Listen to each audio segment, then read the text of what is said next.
Welcome back.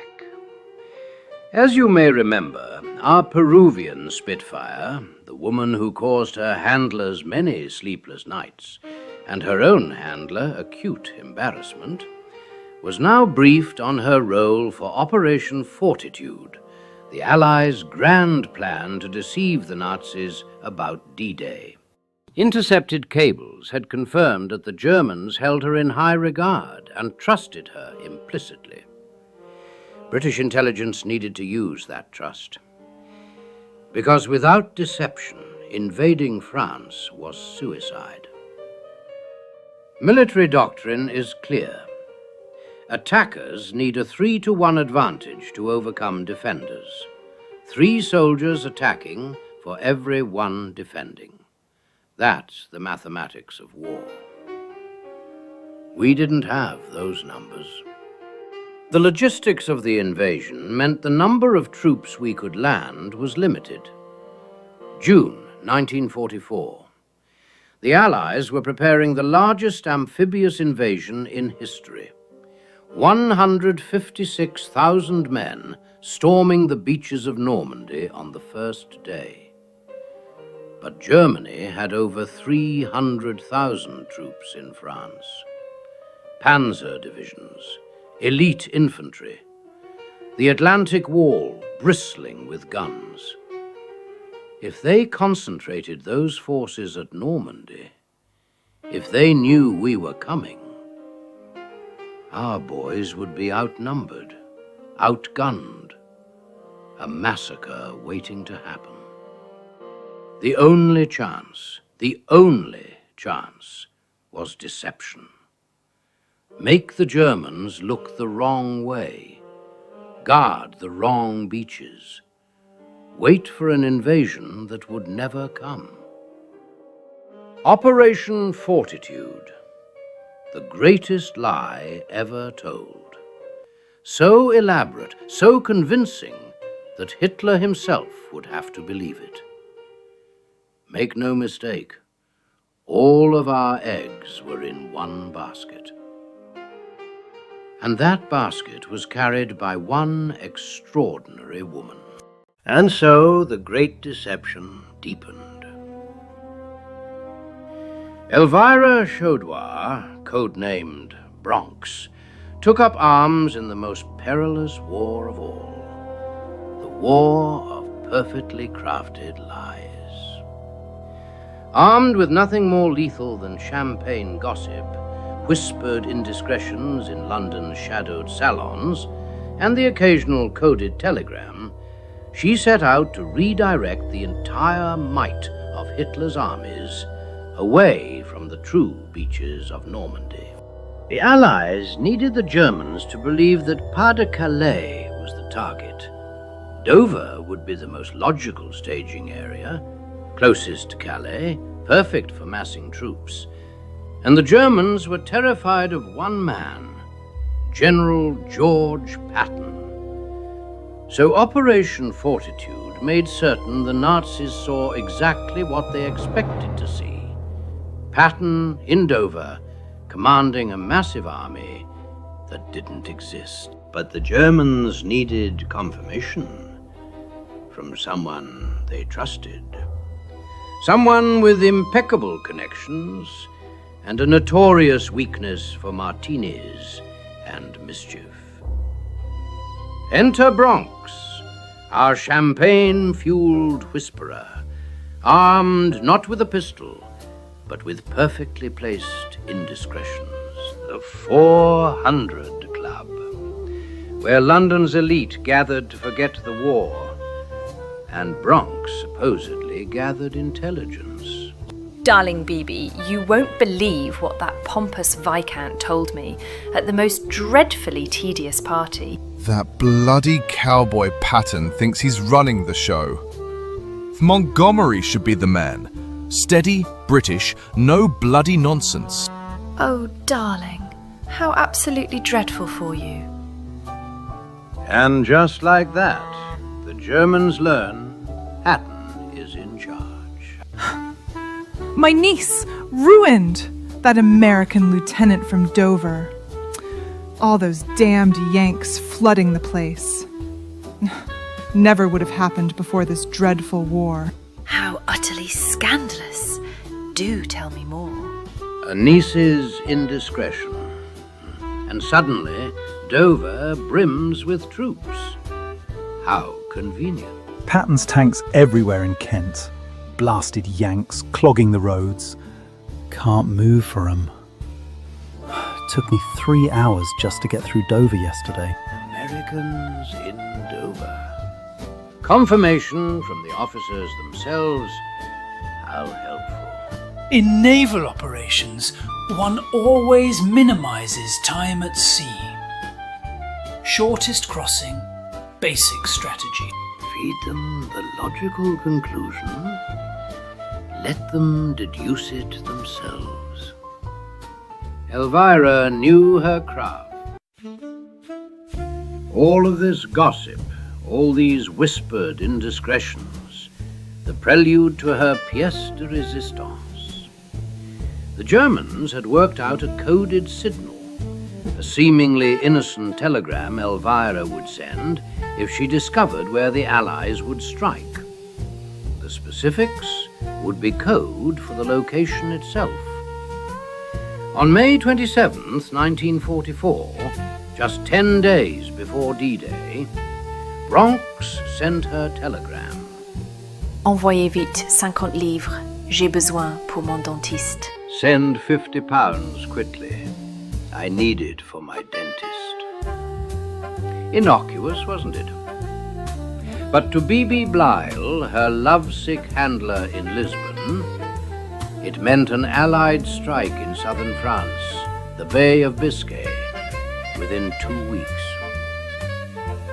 Over 300 miles from Normandy, exactly where Berlin didn't need to be looking.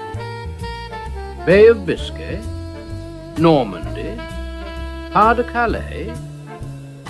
The poor Germans were so confused. The trap was set. The lies believed. But Bronx had earned a moment's rest. Are you coming to bed, darling? In a moment, love. I'm almost finished. June the 6th, 1944. Dawn breaks over the Normandy coast.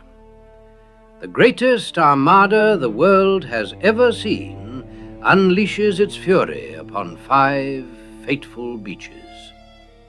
Utah, Omaha, Gold, Juno, Sword. How thoroughly had Operation Fortitude and our champagne whisperer Bronx fooled the Reich. On the morning the Allies struck, the German High Command was conspicuously absent. Field Marshal Rommel, architect of the Atlantic Wall, was hundreds of miles away in Germany, celebrating his wife's birthday. The commander of the 21st Panzer Division, the only armored fist near Normandy, was enjoying Paris with his mistress. Hitler himself slumbered on at Berchtesgaden, undisturbed until noon. 7th Army's General Dolman offered a war game in Rennes. The result? A chain of command in utter disarray. Critical panzers waited for orders that never came swiftly enough. The Allies struck where and when the enemy least expected. Yet the margin for victory was razor thin. At Omaha Beach, the bloodiest of the 5 landing zones, American forces were pinned down for hours. Bodies piled in the surf. Landing craft shattered by German 88s. General Omar Bradley seriously considered evacuation.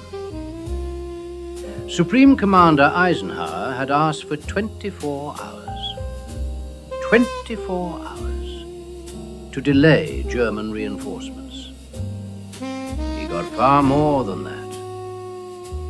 Bronx struck again, the moment the first troops hit the sand. Normandy was just a feint, she wired to BB. The main blow was still coming at Calais. But Bronx wasn't finished. Not by half. You see, securing the beaches was merely the opening act. The Allies needed time. Time to dig in. Time to link those 5 fragile beachheads into an unbreakable front. And time was the one thing they didn't have. Unless the panzers stayed frozen. Unless the lies kept working. So the double-cross agents struck again. And again. A chorus of deception. Agent Garbo wired Berlin. Normandy is the diversion. Patton's army still massing at Dover. Agent Tate confirmed. British 15th Army preparing for Calais crossing. And Bronx? She whispered her salon gossip with practiced ease. Overheard a tipsy admiral at the 400 Club. Montgomery's holding Normandy as bait. Churchill wants Calais glory by the full moon. Every message arrived just as the Germans started doubting, keeping their hesitation alive. The Germans believed every word. 15 divisions. Germany's strongest army. Frozen at Calais. Eisenhower asked for 24 hours to secure the beachheads. Elvira and Fortitude gave him 7 weeks. 7 weeks. That's what her lies bought. 7 weeks for 5 desperate beachheads to become an unbreakable front. The 1st SS Panzer Division didn't arrive until June 28th, 22 days late. D-Day succeeded. The Western Front opened. France liberated. The Allies drove into Germany. The war in Europe ended May 8th, 1945, 11 months after D-Day. Without the deception, the war could have stretched years longer. Millions more lives lost. Elvira, the war is won, but the committee, they won't give you a medal. Your proclivities, the risk of embarrassment if details ever surfaced, they decided against it. £197. It's all they could manage. You deserved much more. £197. For 7 weeks. For Normandy.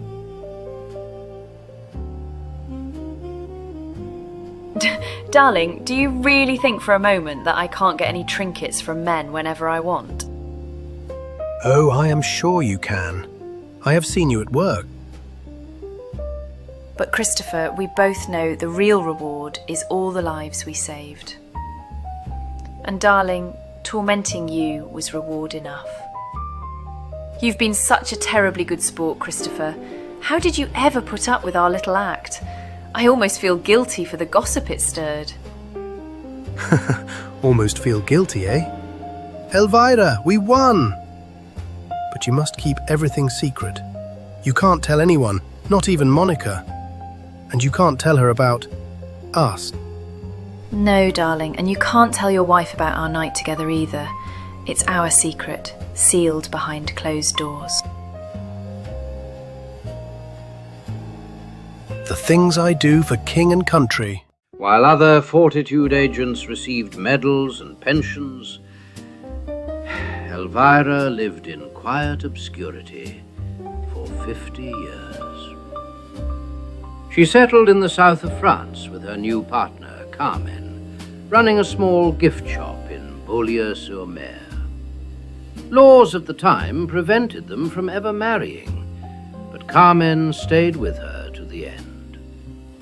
In the 1990s, a British writer named Nigel West tracked her down. He was researching MI5's double-cross system. "Tell me your story," he asked. And finally, she did. She told him everything. The deception, the danger, the triumph. And one other detail. She was nearly broke. A small outcry reached MI5. Someone, we're not entirely sure who, campaigned on her behalf. They sent her £5,000. 50 years late. 1 month before she died. Still no medal. Elvira Chaudoir, codenamed Bronx, would receive no public recognition until after her death. Operation Fortitude is considered the most successful military deception in history. Elvira Chaudoir's contributions remained classified until 2005, 60 years after the war ended. If she had not deceived the Germans about Britain's chemical defenses and stockpiles, experts estimated that a single large-scale gas attack could have killed tens of thousands, perhaps even 100,000, on the very first day. One woman's whispers, perfectly crafted lies, saved not only beaches, but cities, and perhaps a nation. And what became of the others who danced in the shadows? Christopher Harmer returned to the quieter world of corporate law, occasionally muttering under his breath at the memory of a certain night in Knightsbridge. He lived on until 1996, passing at the age of 85, still, one suspects, a little exasperated and yet a little fond of his former colleague. His wife, Peggy Harmer, was also a member of British intelligence. She never did find out about Knightsbridge. Monica Sheriff remained unmarried, and quite contentedly so. Apparently, the right gentleman never presented himself. Or perhaps she simply preferred the ladies who did. She remained there, a fixture of village life, until her passing in 1999 at the age of 96. 2 lives that brushed against history, then slipped quietly back into the countryside. No fanfare, no headlines, just the soft close of a very English curtain.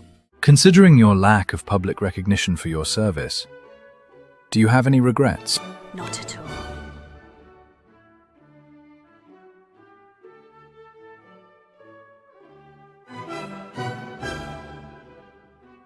I will always remember my work as a spy as the most wonderful and intense period of my life.